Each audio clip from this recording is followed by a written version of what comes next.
ஒரு சின்ன நகைச்சுவை சொல்கிறேன், நடந்த சம்பவம் கேளுங்க. மைஜெட்டு ஓனர் 10-15 பேர் ஒரு ஊரில் போட்டுக்கிட்டே இருந்தாங்க. அப்போ ஓனர் சொன்னார், டேய் திடீர்னு அடிக்கடி கரண்ட் கட் ஆகுது, ஜென்ரேட்டர் சாவி எடுத்து சந்துக்குள்ளே ஜென்ரேட்டர் இருக்குது, போய் போட்டு ஊற்றுறோம்னு சொன்னோடனே பூரா பேரும் கட்டிங்க போட்டாங்க. போட்டால் பூரா போத பட்டக்குன்னு நின்றுச்சு.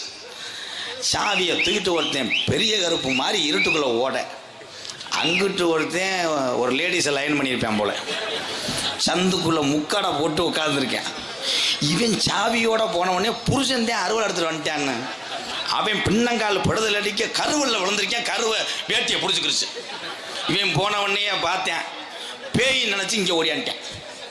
ஓடியாந்து ஓனர் கிணறுலாம் கூட்டு ஓடுறாங்க. இதெல்லாம் நடக்கும்ப்பா, இது இயற்கையான ஒன்று. உலகத்திலே காதல் செய்யாத மனிதர் இருந்தால் கைதுங்க. இளைய சமுதாயமே, உன்னை சொல்லவே இல்லை, நீ போ, எதுக்கு எடுத்தாலும் கைது. என்னப்பா உனக்கு எப்படி அமையன்? உன் முகரை அந்த இருள் அடிச்சது மாதிரி இருந்தால் எப்படி அமையன்? அவங்க வெக்கமாக இல்லாமல் இப்படி என்ன உனக்கே அப்படின்னா என் தம்பியை ஊரா எவ்வளோ நீர் கசிவு அவங்களுக்கு தான் தெரியும். இந்த பெட்டுப்பட ரேஞ்சலாம் கல்யாணம்